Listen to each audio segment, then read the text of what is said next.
Turuan mo kaming manalangin tulad ng pagturo ni Juan sa kanyang mga alagad.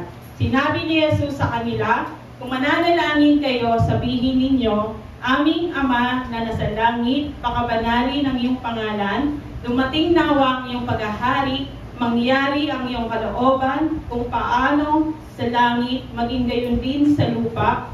Ibigay mo sa amin ang kailangan naming tinapay sa bawat araw. Patawarin mo kami sa mga pagkakasala namin. Ito ay sapagkat kami rin ay nagpapatawad sa bawat isang may utang sa amin. Huwag mo kaming dalhin sa tukso, subalit iligtas mo kami mula sa masama. Amen! So pagpalain po tayo ng Diyos sa pagkakabasa ng kanyang banal na salita. Sabihin mo sa katabi mo, pinapatawad na kita. Ayan. So napaka-importante po ang forgiveness. Lalo na po tayo po ay anak ng Diyos at tayo ay magkakapatid dito sa pananampalataya. So ano po ba yung pamagat ditong binasa natin? Kung titignan po natin sa Bible, sinasabi dito yung pamagat, di ba, Ama namin. Yan, Ama namin. Sinasabi rin nila is a Lord's Prayer. Pero para po sa akin, hindi ko alam kung mag-a-agree po kayo, pwede po natin itong sabihin na ang panalangin ng isang Kristiyano. Amen. Prayer ng isang disciple. Amen. Kasi po yung Lord's Prayer, I believe po, makikita po ito sa John 17, na kung saan ang Panginoong Yesus ay nanalangin siya, ipinag-pray niya lahat ng kanyang mga disciple. Kasi alam niya ba, alam niya bakit na siya dun sa ating amang nasa langit. Amen? So, panalangin ng isang Kristiyano. Lucas 11:1-4. So, may dalawang bagay ang pamantayan ng isang matatag na Kristiyano. Alam niyo ba kung ano itong dalawang bagay na to na ibinigay sa atin ng ating Panginoon? Ito po, the Word of God, number 2, prayer. So, itong dalawang bagay na to ay napaka-importante sa atin bilang tayo ay maging matatag. So, bakit ganun? Kung ganun, bakit walang masyadong nananalangin? At mas lalong walang masyadong nagbabasa ng Biblia.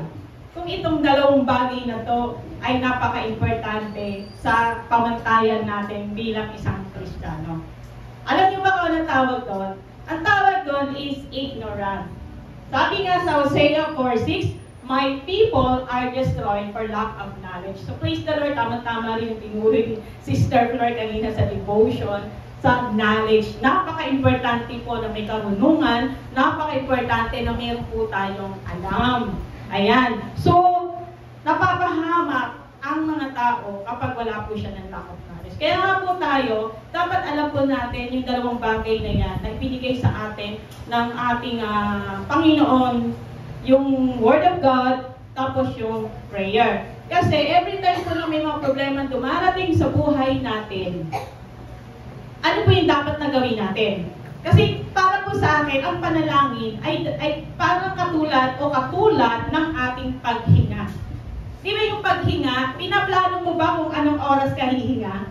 Yung parang sabi mo, uy, mamaya alas 12, hihinga tayo O kaya mamaya lindo tayo. So, sinasabi ba natin, di ba kailangan natin yung paghinga? Lagi po tayong paghinga. So therefore, ang panalangin dapat ay maging katulad ng paghinga. At napaka-importante po nito. Lagi po natin dapat tayo ay nananalangin. Kung may mga problema dumating sa buhay natin, ihinga natin yun. I-process natin ang salita ng Lord. At pagkatapos doon, lalabas ay panalangin. Magdadasal po tayo. Sabi nga, ay anuman nangyayari sa buhay natin, mabuti man yan o masama man yan, manatili po tayong magpuri, manatili tayong magpasalamat, at manatili tayong manalangin. Amen? So, dito papasok ang pray without ceasing. Panalangin na walang humpay. Favorite ko po, isa yan sa paborito kong verse, manalangin na walang humpay. Alam niyo ba ang panalangin ay isa sa pinaka-pangunahing gawain ng ating Panginoong Yesus nung nabubuhay pa siya dito? Diba, yung early morning, o hindi pa pumuputok yung araw, pumupunta na siya sa bundok, sa burol, nananalangin siya doon, diba? So yun yung kanyang pangunahing gawain. Sa ating mga Kristiyano, ano ba ang ating pinakasentro ng buhay natin? Panalangin ba? Yan. So, pray without ceasing. So, sabi nga ni Helen Keller, all the world is full of suffering, it is also full of overcoming. So, ibig sabihin niyan, ang mundong ginagalawan natin ay punong-puno ng suffering, anxiety, discouragement, but it is also full of overcoming. So, kung titingnan po natin ang book of Lucas, is all about overcoming para sa anxiety, discouragement. Amen? Kasi, ay sabi ng Lord sa atin, sa 1 John 4:4, He who is in you is greater than he who is in the world. Lagi po yan dapat natin, wag natin kalilimutan. Ang Espiritu na nananahan sa ating buhay ay mas makapangyarihan kaysa sa Espiritu na nananahan dito sa mundo. So kapag may mga problema tayo sa buhay, pag inagapi tayo ng mga anxiety, discouragement, ng depression, isipin na lang natin kung sino tayo. Isipin natin, alalahanin natin kung sino ba yung Espiritu na nasa atin. Diba ang ating Panginoong Jesus? Amen? So, sabi rin ng Lord dito, alam niya kasi sa John 16:33, in this word, alam niya, you will have trouble. Amen? So lahat po tayo rito may mga trouble sa buhay. Iba-ibang klaseng mga trouble, iba-ibang klaseng mga mukha. Pero sabi ng Lord, but take heart, I have overcome the world. Na-overcome na ng ating Panginoong Jesus. Di ba tayo nga is more than conqueror tayo? Kundi ang nagkakamali, di ba? At sabi mo sa katabi mo, be strong.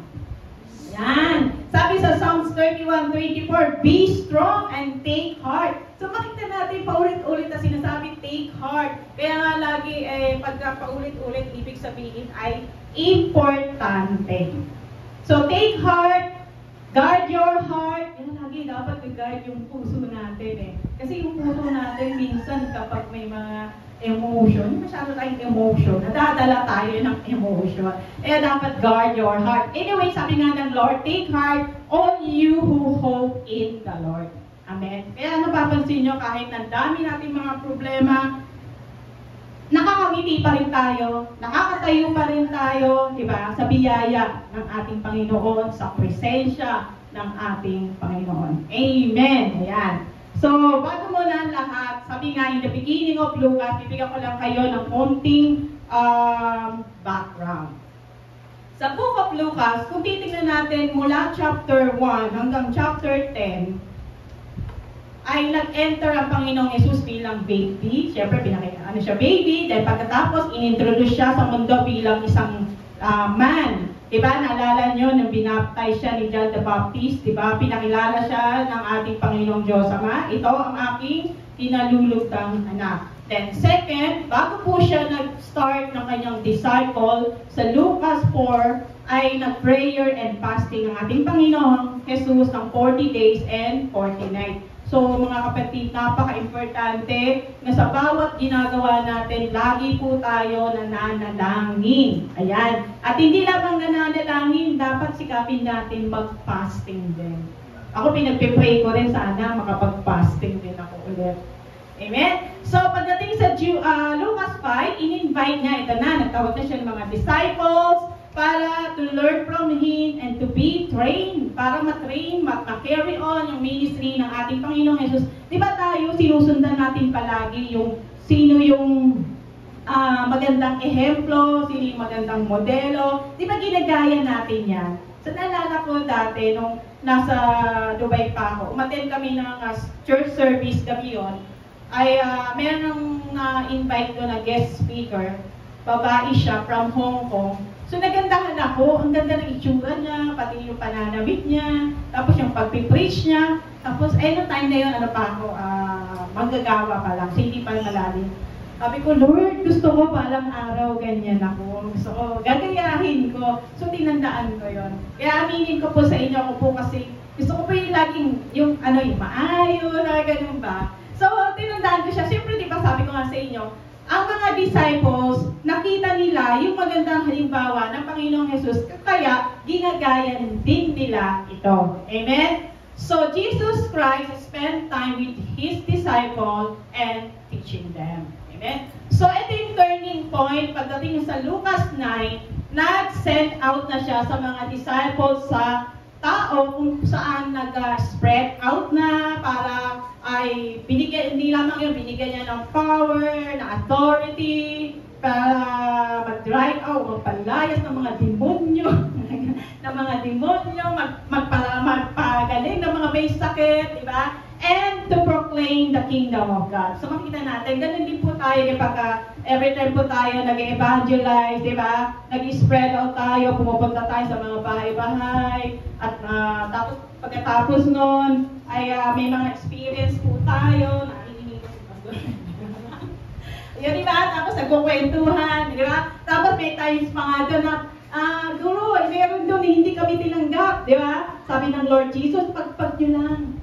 Meron pa nga si Pedro, kung daw nagkakamali, sobrang mainit siya. Ano gusto mo? Padala natin sila ng apoy, di ba? Kasi alam niya, binigay siya na ito. Pero sabi ng Panginoong Jesus, wag, pagpag nyo lang. Amen? So, pagdating doon, ay sa Lucas 10, nag-send out pa siyang mas marami. 10 by 10, 5 by 5, kumbaga grupo-grupo. So, marami. So, imagine, ilang tao yung pinakain ng ating Panginoong Jesus, di ba? Yung 5 bread, tsaka 2 fish, tama ba? Di ba? 5,000 na men. So, ito rin yung pumunta sa bahay nila Martha na last week. Ito yun. So, ganun kadami sila. Yung mga disciples. Di ba, ang ibig sabihin ng disciples, learner, student, nag-aaral. So, eto na. Pagdating sa Luke 10, yun nga, nag-send out na siya ng mas marami. Ito po ay isa sa paborito ko rin, sabi nga. Pwede po ba tayong tumayo at basahin natin ang sabay-sabay ng malakas? This is the one of the magandang deklarasyon. Amen? So, 1, 2, 3. So, English, no? O Tagalog? Anong gusto nyo? English, Tagalog? Ara ka din, no? English na lang daw. Okay.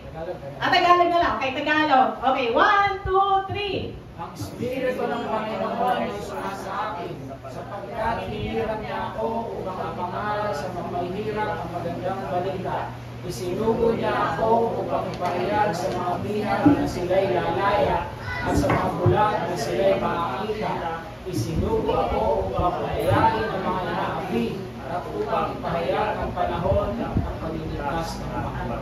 Amen! Praise the Lord! Sige po, makakaupo na po ang lahat. Diba, lahat po tayo, before tayo po ay mga bilanggo, tayo ay mga bihag, tayo po ay mga bulag. Diba? Hindi tayo nakita. Pero, nung time na tinanggap natin ang Panginoong Yesus bilang tagapagligtas ng ating buhay, tayo ay pinalaya. Tayo ay nakakita. So, dapat tayo din, ganun din ngayon. Kaya tayo nag-evangelize para malaman nila na ang totoong kaligtasan ay ang tanggapin ng Panginoong Yesus bilang tagapagligtas ng ating buhay. Amen?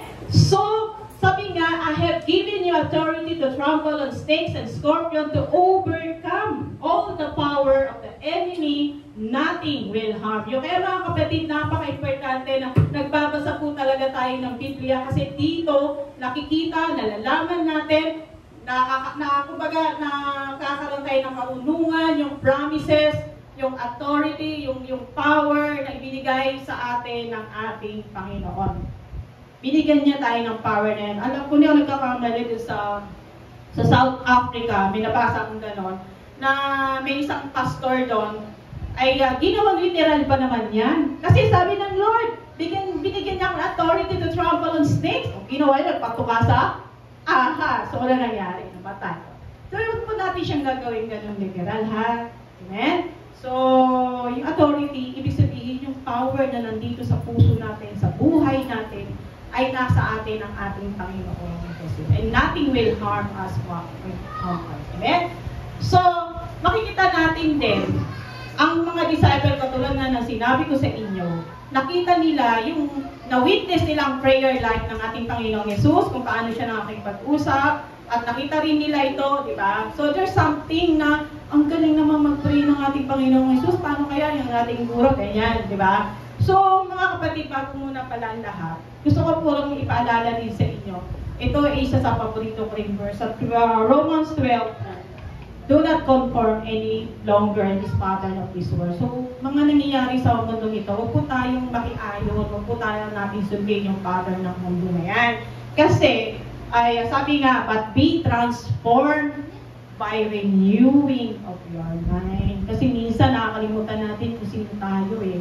Lalo na kapag punong-puno tayo ng mga worries, ng mga problema, ng mga, diba, last week sabi ng Lord, huwag tayo maging Martha, masyado kang naliligalig. So minsan ang nangyayari sa buhay natin. Kaya kapag every time, pagka nararanasan natin yan, bigla natin sabi, ay hindi, ako'y pinalaya na ng Panginoong Yesus. Ako ay disciple, ako ay anak na ng Diyos. Amen? So tuloy po tayo.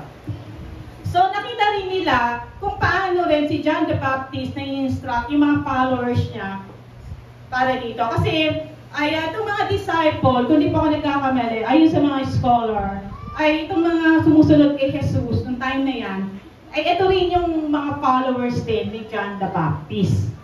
Yung mga iba dyan, kaya ganun din kami. So, nakita nila, nung nagpe-pray ang Panginoong Yesus, di ba? Kaya isa sa mga disciple, o mga alagad niya, walang sinabi kung sino to eh.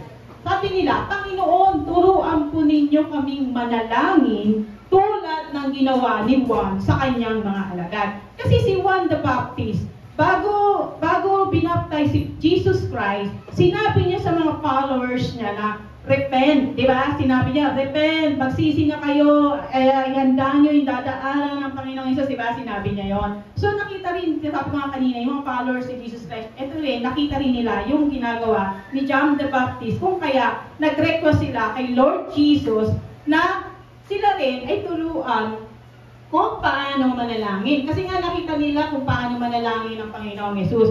So mga kapatid, minsan, sa pag nabasa po natin to, parang napapaisip tayo, bakit ganun?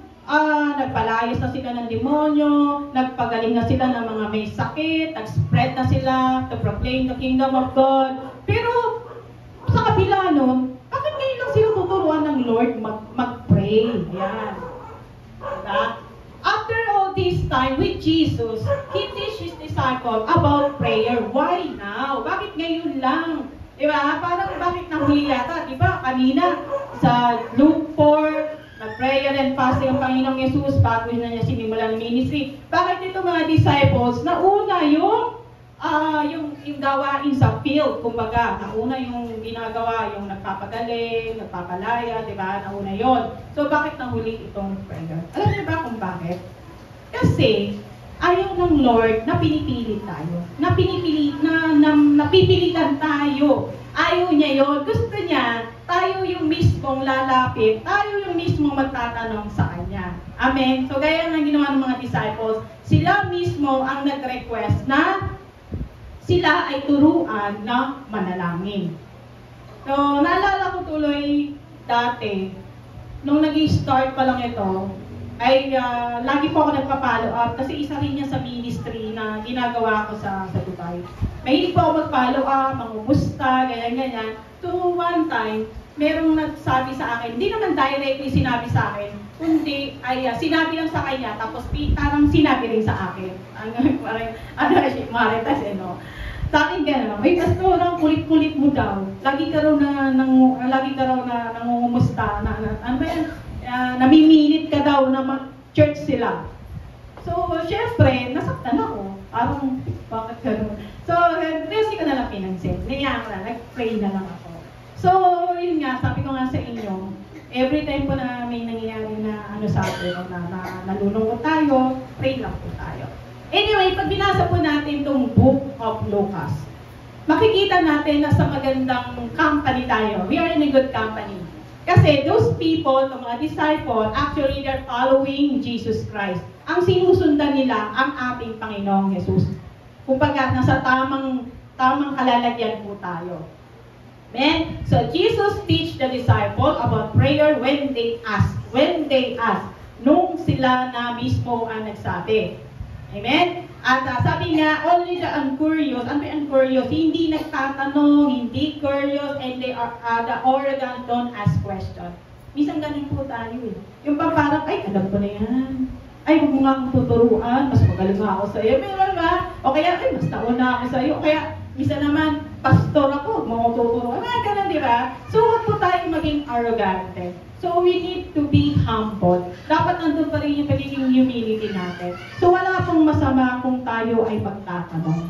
Basta maganda lang yung itatanong natin. And iwasan natin na tayo ay maging mayabang. Kasi ayaw na ng ating Panginoong Jesus. Balik tayo.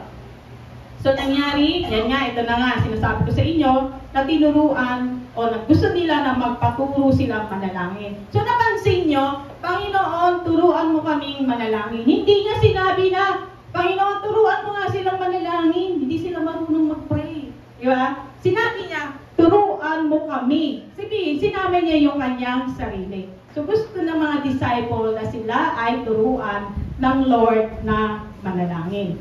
So, the disciple asked to be taught how to pray. Yan. Tayo po ba ay nagtatanong o nagsasabi po tayo sa Lord, Lord, turuan mo kami kung paano kami manalangin? Lord, turuan mo kami kung paano ba yung gagawin namin? Kasi sa sarili lang natin. So, lagi po dapat tayo ay nag-a-ask sa ating Panginoon. So, school days. Yan, mga kapatid, dahil school days na nga ngayon, alam ko lahat ng mga bata ngayon naka-enroll na, nag-aaral na, di ba? Lahat po tayo. So, naalala ko tuloy nung ako'y nag-aaral pa, nung nag-college ako, ay may exam agad. And dahil hindi ko naman binibigyang pansin at hindi ko pinagbutihan yung exam na yan, sabi ko, alam ko na yan. Review, lang yan, parang review lang nung high school. Parang introduction na exam. So, hindi ako nag-review. Anong lumabas? Ang kinalabasan, bagsak na bagsak. Tapos, nung tinignan ko yung resulta ng exam, nakita ko simpleng lang yung mga question. Grabe. At dahil hindi ko nga pinagbutihan, ang nangyari ay bagsak. So, ganun din po tayo, na kapag hindi po natin pinagbubuti, anong nangyayari?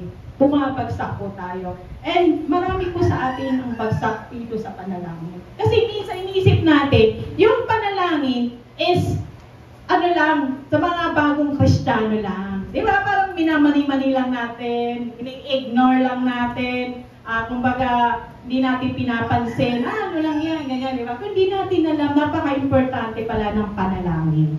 Amen? Napaka-importante. Kaya ngayong araw na ito, mga kapatid, ang may paanyaya ang ating Panginoon. Let's enroll with Christ in the school of prayer. Mag-enroll po tayo, sabihin mag-aral po tayo, magbasa po tayo ng Biblia, mag-spend po tayo ng oras sa ating Panginoon. Amen? So let's go back to the basic Christian life will get us deeper in our relationship with God. Kasi minsan yung basic na yan, nakakalimutan na natin eh. Lalo na kapag marami tayong alam na, lalo na kapag matagal na tayong manggagawa, di ba nakakalimutan na natin eh. So let's go back. Ano ba yung pinaka-basic? Yung panalangin. Sabi ko nga sa inyo kanina, ang pangunahing gawain ng ating Panginoong Hesus ay ang panalangin. Huwag po natin yan babaliwalain. Amen? Send Word of God. So, ang pamagat, yan pala yung pamagat.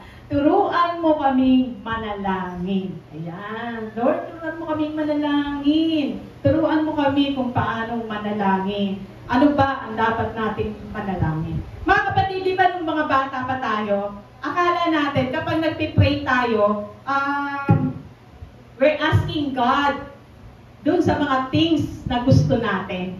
Akala natin, hingi lang tayo ng hingi dun sa mga bagay na gusto natin, sa mga bagay na gustong mangyari sa buhay natin. So, yun ang paniniwala natin. Yung paghingi. Anong ako'y bata pa, ganun din ako eh. Yun ang akala ko. Mangingi lang ng hingi. Tapos, di ba nung mga bata rin tayo, kung katulad din po sa akin, kapag nag-aaral po tayo, di ba pinapakapisado sa atin yan yung our prayer, yung Ama namin, sumasalangit ka, di ba?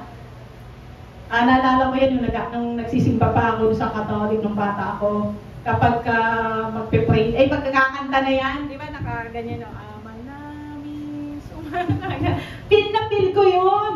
Pag kumakanta kami. Pero alam nyo ba, hindi ko naman alam kung ano ibig sabihin. Kayo ba, alam niyo ba kung ano ibig sabihin ng mga panahon na yun? Pero nung nga, sabi ko, nung nakilala natin si Lord Jesus, pinalaya tayo, nakakita na tayo, at nalaman na natin ano ba ang ibig sabihin ng Ama natin. So, prayer. Mga kapatid, wag po natin mamani-mani ang prayer. Napaka-importante po ng prayer. So, breaking down the Lord's Prayer, Ama, pakabananin mo. So, i-worship natin ang ating Panginoon. Dumating nawa ang paghahari mo, bigyan mo kami sa bawat araw ng aming araw-araw na pagkain, at patawarin mo kami sa aming mga kasalanan.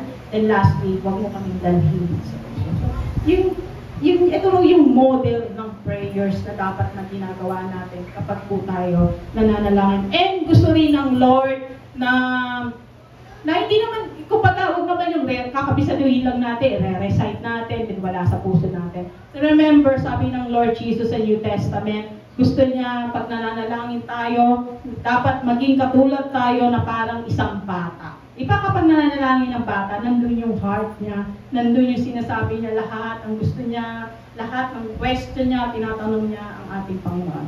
Amen?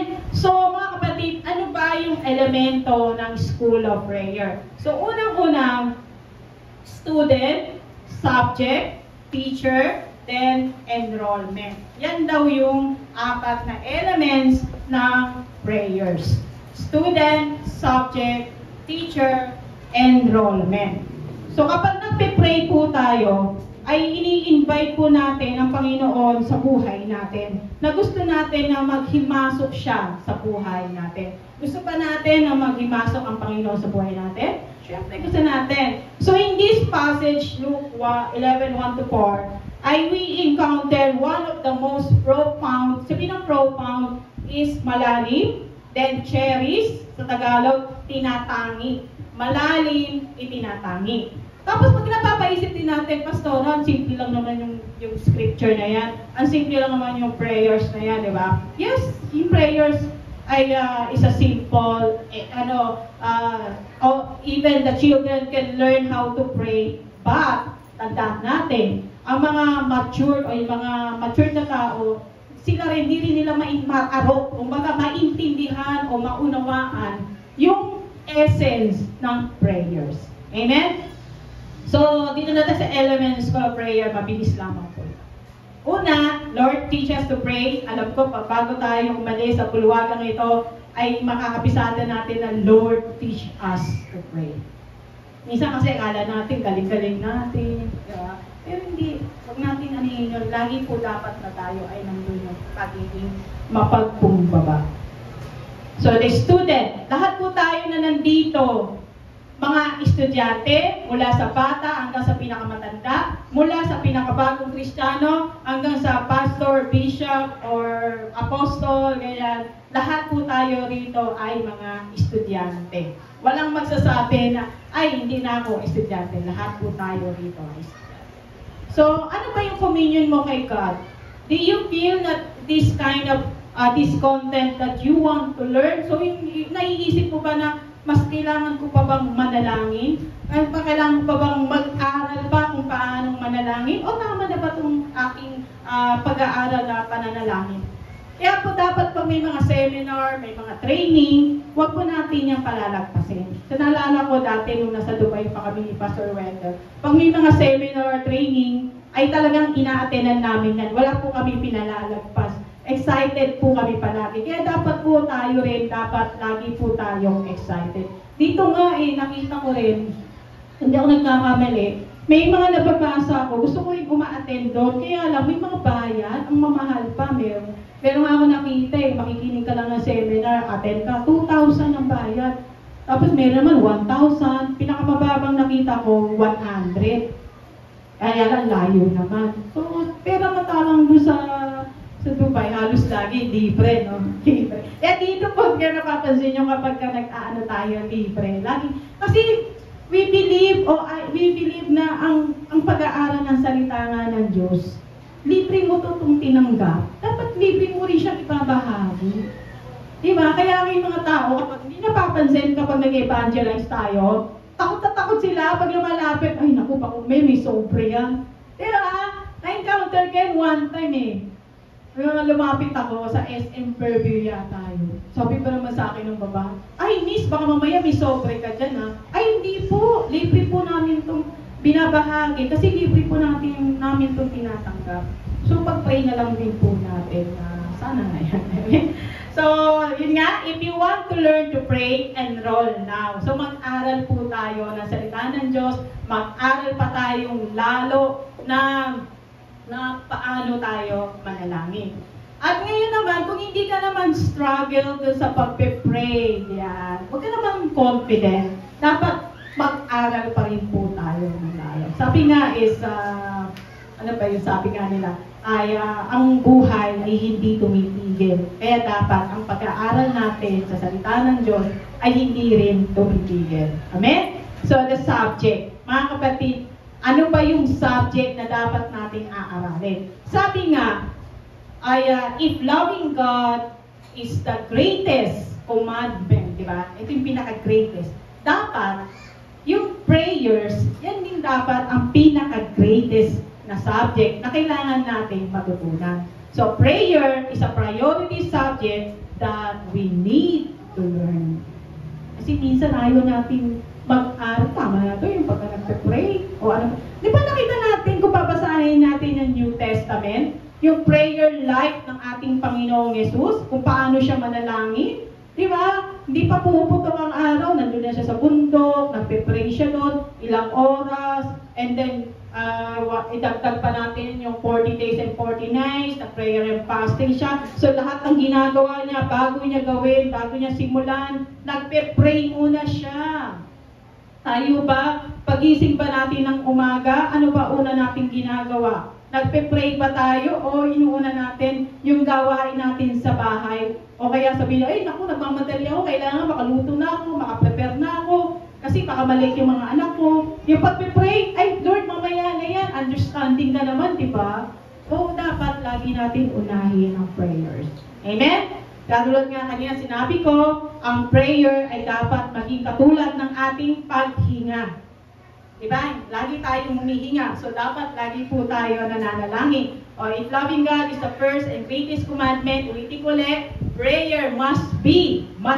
So, sabihin, dapat the greatest subject we need to learn. So, whatever we think our priority should be, isubmit na po natin sa ating Panginoon and mag-spend po tayo ng oras sa pag-pray. Amen? So, yung mga pastor sa South Korea, sabi nila kapag nagpe-pray yung mga yon, talagang the whole day, nagpe-pray talaga sila kahit na nag-snow na, umulan, umaraw, hindi sila umaalis doon, talagang nagpe-pray sila doon. May araw na, may oras, doon sila nagpe-pray talaga. Tayo ba, kaya ba natin gawin yon? So, kaya natin gawin yon. Pag-ising natin sa umaga, pray tayo. Magpasalamat po tayo kay Lord. Amen? So, anong priority mo? Ano ang una mong ginagawa pag-iising? Ano ang isang bagay na hindi mo makakaligta ang gawin? Ayan. Ano yung pinaglalaanan mo ng oras? Mga kapatid, kayo na po yung sumagot. Kung ano ba? Kasi tayo, iba-iba yung mga sagot. Ito ba ay panalangin? Ayan. The teacher, syempre. Sino ba naman ang ating teacher? Hindi ang ating Panginoong Yesus. Sabi nga nila, ay kapag mayroon ka lang gustong malaman sa isang bagay, kanino ka lalapit? Sa isang baguhan o sa isang marunong na? Siyempre doon ka lalapit sa bihasa na para maturuan ka kaysa doon sa baguhan. Kaya wala naman tayong maano, diba? Dapat doon tayo. Siyempre, ang ating Panginoong Yesus, doon tayo lalapit. Kasi alam niya kung ano ang tama at hindi dapat na ginagawa o ano ba yung anyo, ano ba ang itsura, at ano ba yung dapat na gagawin kapag nanalangin. So walang ibang makakapagturo sa ating manalangin ng higit kay Kristo. Siya ang ating perfect example, siya ang ating model. Amen? Jesus is the best teacher. Amen? Ang pagkatuto sa panalangin ay hindi naman mangyayang biglaan yan. Kaya kailangan unang hakbang, kailangan, kumbaga, hindi naman agad-agad yan. So anong gagawin natin? Mag-enroll. Ayan. Mag-enroll, mag-aral ng salita ng Diyos. Ang unang hakbang, anong gagawin? Anyayahan si Kristo. Di ba? Natatandaan niyo pa ba kung sino yung unang nag-share sa inyo ng gospel? Di ba? Sabi niya, anyayahan mo ang Panginoong Yesus bilang tagapagligtas ng iyong buhay. So, dapat natatandaan natin kung pasalamat din tayo sa Kanya kasi ginamit siya ng Lord para makilala natin ang Panginoong Yesus. Ako, pumunta pa ako ng ibang bansa para lang makilala sa ang ating Panginoong Yesus. Amen? So, buksan natin ang puso, ang ating isip, na willing tayo na matuto sa ating Panginoon. Teach us to pray. So, binayaran na ng Lord ang lahat ng ating mga kasalanan, kung kaya dapat po ay tayo ay maging masigasig po tayo sa ating pananalangin at hindi lamang nyo magkaroon po tayo intimate relationship sa ating Panginoon. So mag-enroll na tayo sa School of Prayer ng ating Panginoong Yesus para magkaroon po tayo ng mas palalim na relasyon sa ating Ama sa langit. So alam ko po, dumadating din sa time na lalo na kapag matagal ka ng manggagawa ng Panginoon, di ba? Dumadating yung time na tinatamad na tayo, di ba? Nag-burn out na tayo. Sabi ko nga kanina, let us go back to the basic. Balik ka lang sa pinaka-basic. Ano yung pinaka-basic? Manalangin. Mag-pray tayo. Mag-enroll tayo. Magbasa tayo ng Biblia. Hanapin natin ang Panginoong Yesus. Kausapin natin siya. Amen? Sabi nga ng Lord sa atin, diba, yung Espiritu na nasa atin, nananahan, ay mas makapangyarihan. At hindi lamang yun, na-overcome niya lahat ng mga bagay, ng mga trouble na dumating sa buhay natin. Amen? So, mga kapatid, if you are struggling with prayer, anong gagawin natin? Ay, when you want a deeper relationship with the Holy Spirit, basahin natin. Lucas 3:20 ko na siya. Kasi marami siya. So, basahin na lang po natin yan sa bahay. Magbasa po tayo ng Biblia. When you prepare to start your day, magbasa ng Biblia, manalangin, and lagi pa ulit-ulit. So, ito ngayon, number 3, when you are totally depleted. Ano ba yung depleted? Ito yung nauubos ka na. Yung parang, napapagod na ako. Yung pagtayo po dito, hindi po madali. Talagang sa biyaya lang po talaga ng Panginoon. Kaya po tayo nakakatayo. Kaya po tayo nag-preach. Yan, sa biyaya. Lagi po yan. Diba si Elijah nga napagod din. Dumating din yung time na gusto ko nang mamatay. Diba sabi niya? Pero anong ginawa ng ating Panginoon? Diba hindi siya pinabaya? Pinadala siya ng pagkain doon sa, ano yung iipon ba yung uwag? Diba yung nagpapasok? Kaya kailangan din natin mag-relax. So 6 days tayo magtatrabaho. Then 1 day, nandito po tayo sa simbahan, nananahan, sumasamba. Kaya ng Lord sabi sa atin, come to me all of you who are weary and yung pagod na, kasi ang easy yung yoke ng ating Panginoon. Amen? So mahaba po siya. So let our life and ministry to be an overflow. Kailangan yung oras natin sa Panginoon nag-overflow. Hindi yung nagmamadali tayo o kaya yung parang minamadali natin o kaya parang 10 minutes, 5 minutes lang tama na. Di ba kapag nanonood tayo ng movie, 2 hours ang maubos noon? So dapat ganun din tayo sa ating Spend time. Busy-busy nga tayo sa ministry, pero yung King, nakakalimutan natin. So, mga kapatid, mag-spend time po tayo sa ating Panginoon, kausapin natin siya, diba? Mag-pray tayo. Amen. So, relax with God, He's still there even you don't feel. So, napakabuti po ng Lord.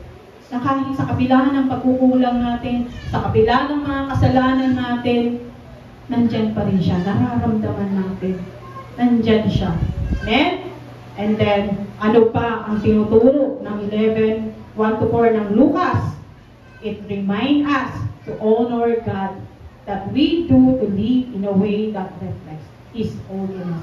Tayo po ay mga kawangis ng ating Panginoon. So, nire-remind tayo na i-honor po natin ang ating Panginoon sa lahat ng ginagawa natin.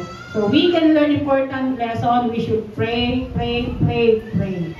Lagi po yan mag-pray. Kaya nga lagi yan ang napaka-importante of pray. Then we should ask Jesus to teach us to pray. Mga kapatid, sabihin mo sa katabi mo, manalangin ka. Ayan. Manalangin tayo palagi. Amen. Sa conclusion, alalahanin natin tayong lahat, yan, ay estudyante na dapat matuto tungkol sa panalangin. Ito ay prioridad natin bilang mga anak ng Diyos. Si Kristo mismo ay nagturo. Nakita natin, di ba? Kapag binati natin ang New Testament, kitang-kita natin kung paano manalangin ang ating Panginoon. Dapat ginagaya rin natin. Itingnan din natin kung paano manalangin ang ating Panginoon. Prayer is talking with God, a personal time with the Lord. Amen? Ako struggle din ako minsan dyan. Kapag nagpe-pray yan, huwag na natin siyang gawing cake kapag ka nagpe-pray tayo, kapag may problema lang tayo, o may pinagdadaanan, saka lang natin siya kakausapin, and then kapag okay yung buhay natin, hindi natin siya pinapansin, hindi natin siya O kaya, nagpe-pray lang tayo kasi 5 minutes, kaya 2 minutes lang, okay na. So, dapat nag-spend po tayo. Magkaroon po tayo ng personal time sa ating Panginoon. Sa mga kapatid, ano ba ang question today, to pray or not to pray? Manalangin ka ba o hindi ka manalangin? So kayo na po ang sumugot niyan.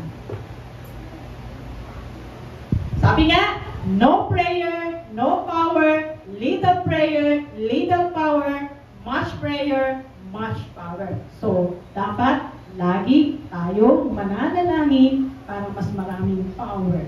Amen? So, dapat gawin natin lifestyle ng buhay natin. So, yun lamang po mga kapatid, nawa ay may natutunan po tayo na ang prioridad ng buhay na bilang isang Kristiyano ay ang manalangin. Ang panalangin ay hindi dapat na laging hinihingi, no? Dapat andun yung pag-worship, andun yung pagpapasalamat natin sa Panginoon. Amen? So, yung dapat nandun lahat. And kapag may hinihingi tayo, lagi natin dapat sinasabi, let your will be done. Kahit masakit, kahit di natin maintindihan, Lord, ikaw na pong bahala. Kasi ang pangako naman ng Diyos sa atin, hindi naman tayo iiwanan at hindi tayo, tapat siya sa ating lahat. Amen? Sige po, tayo po tumayo at samahan niyo po akong manalangin.